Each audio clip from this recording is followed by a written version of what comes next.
5, 4, 3, 2, 1. Começa agora a aula mais divertida do mundo.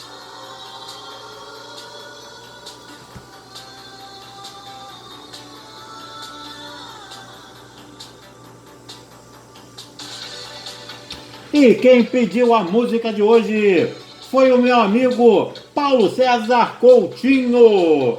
Paulo Coutinho César. Desculpa, Paulo. De Nova Iguaçu. Grande abraço para Nova Iguaçu. Obrigado, Paulinho. Tá aí a música que você pediu, né?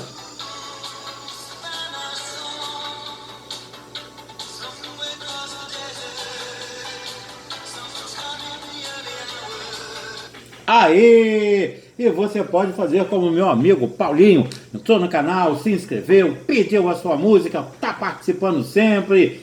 E hoje nós estamos comemorando uma incrível marca. Nós ultrapassamos os 24K. Estamos agora com 24.001 visualização. Então, bota exclusivo, meu filho. Dá trabalho pra fazer. Agora sim. Minha querida e linda turma de terceira série, turma de história, hoje nós vamos falar sobre o poder das oligarquias. Se der tempo, a gente fala também sobre o coronelismo. Bom, então vamos avançar. As instituições políticas do primeiro governo republicano foram, assim, de fato marcadas pela predominância de oligarquias estaduais.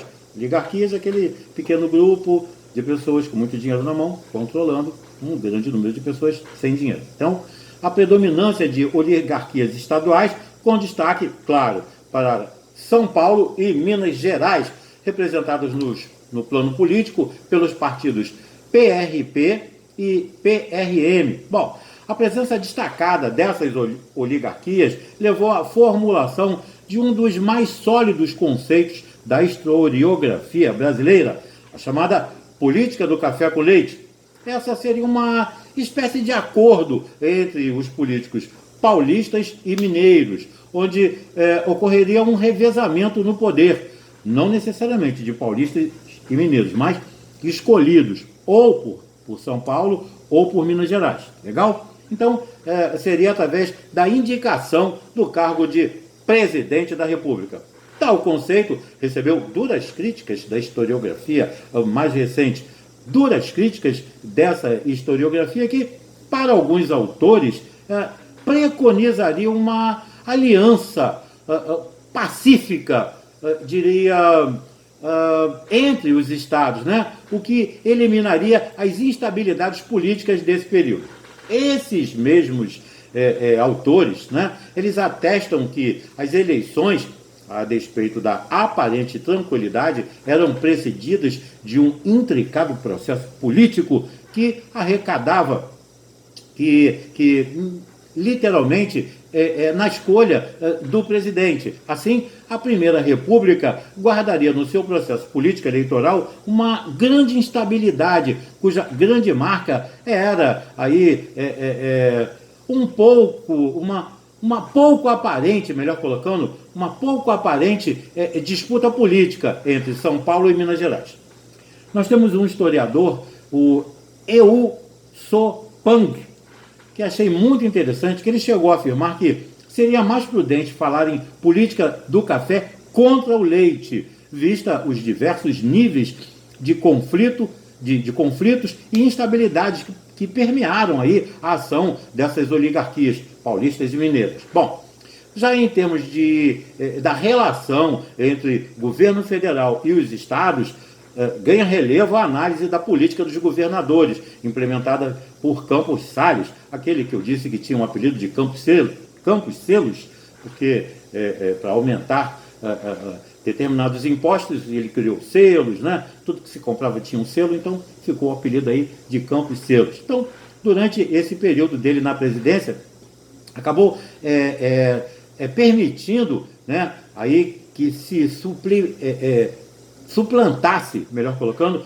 os limites imputados pelas disputas políticas estaduais e funcionar como uma espécie de gestor da máquina pública, bem colocando. Bom, funcionava através de um jogo de apoios mútuos entre o presidente da República e os governadores estaduais. Os governadores ordenavam que os deputados federais votassem em bancada fechados as propostas do presidente. Além disso, os governadores deveriam também garantir voto e apoio político aos candidatos do governo federal em momentos de eleição. Em uma análise, a associação com o presidente era uma forma dos poderes estaduais evitarem intervenção federal, fator comum, em especial, aos estados mais frágeis. E essas intervenções, por vezes, culminavam com a retirada do governador do poder, isso mesmo. Em contrapartida, nos momentos de eleição, apenas os deputados que possuíam aí a ligação com a oligarquia dominante no Estado tinham reconhecimento para assumir o cargo efetivamente. O reconhecimento ocorria por meio da Comissão de Verificação de Poderes, composta por 5 membros indicados pelo presidente da Câmara dos Deputados. Campos Salles alterou o regimento interno da Câmara, de modo que o presidente da mesma, né, ele ficasse sob maior influência do governo federal. Dessa forma, ele conseguiu também o controle da comissão e do reconhecimento aí dos políticos dessa Primeira República. A comissão, através do reconhecimento ou veto dos eleitos, ela conseguiu garantir uma Câmara ligada aos interesses dessas oligarquias estaduais que eram dominantes e do próprio presidente da República. Os que não se enquadravam no jogo eram literalmente degolados politicamente.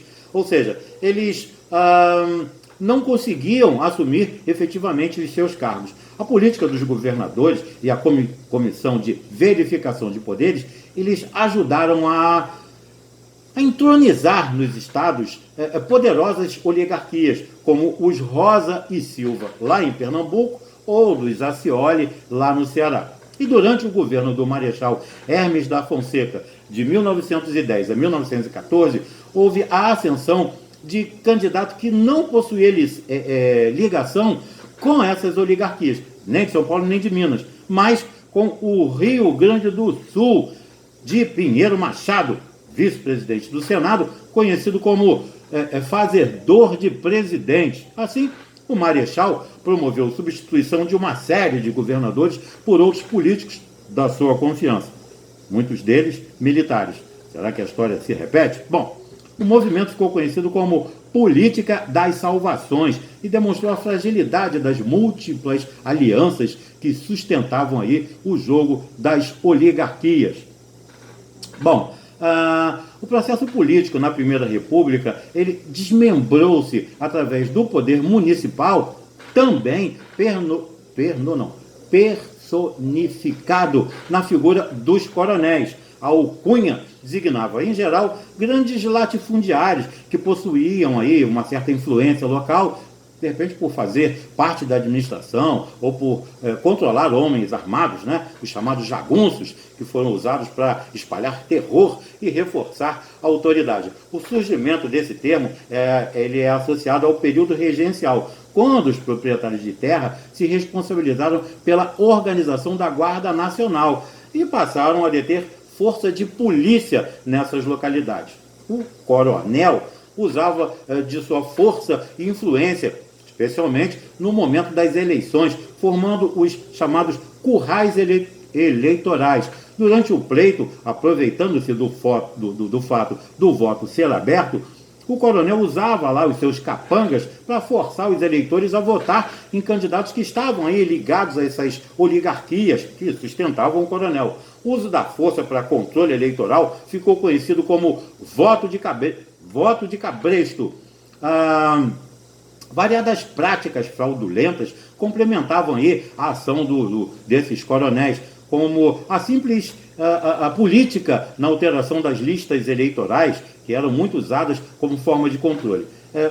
No entanto, em muitos casos, era desnecessário o uso da força ou coação para conquistar votos. O coronel era uma grande figura de autoridade no local, onde possuía influência, sendo visto pela comunidade como um aspecto quase sempre positivo. Era comum que homens assim mais humildes apelassem a ele para conseguir emprego, dinheiro para comprar comida, tratamento médico aí para os seus familiares. E essas redes de clientela, elas funcionavam para que esses coronéis conseguissem manter o controle sobre o eleitorado, garantindo assim a perpetuação dos candidatos que eles apoiavam. Os estudos sobre o coronelismo no Brasil são, em maior ou menor medida, influenciados pelo trabalho Coronelismo, Enxada e Voto, do Vitor Nunes Leal. Ele apresenta o coronelismo como um fenômeno típico da Primeira República, garantido por determinações como o voto aberto. Assim, apesar de ainda existirem práticas que nos lembram o coronelismo, especialmente as de cunho clientelista, nós devemos restringir o fenômeno político ao seu tempo histórico devido. Bom, além disso, o autor ainda salienta que, ao contrário da imagem que por vezes construímos, os coronéis eram figuras em notável declínio em termos de força política.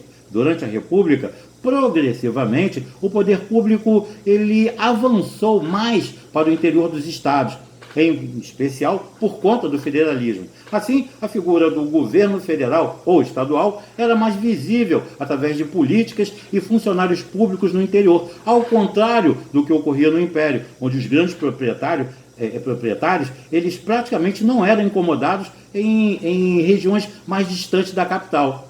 Dessa forma, com o avanço do poder público, sobraria como opção aos coronéis a associação às oligarquias, ou seja, uma forma de manter ainda parcelas de poder num cenário onde este, na prática, estava diminuindo. Então, não se esquecendo que nós não estamos em férias e sim em quarentena, eu peço que tenham muito amor, muito carinho, muita paciência com todos que estão ao seu lado. Opa, engasgou aqui.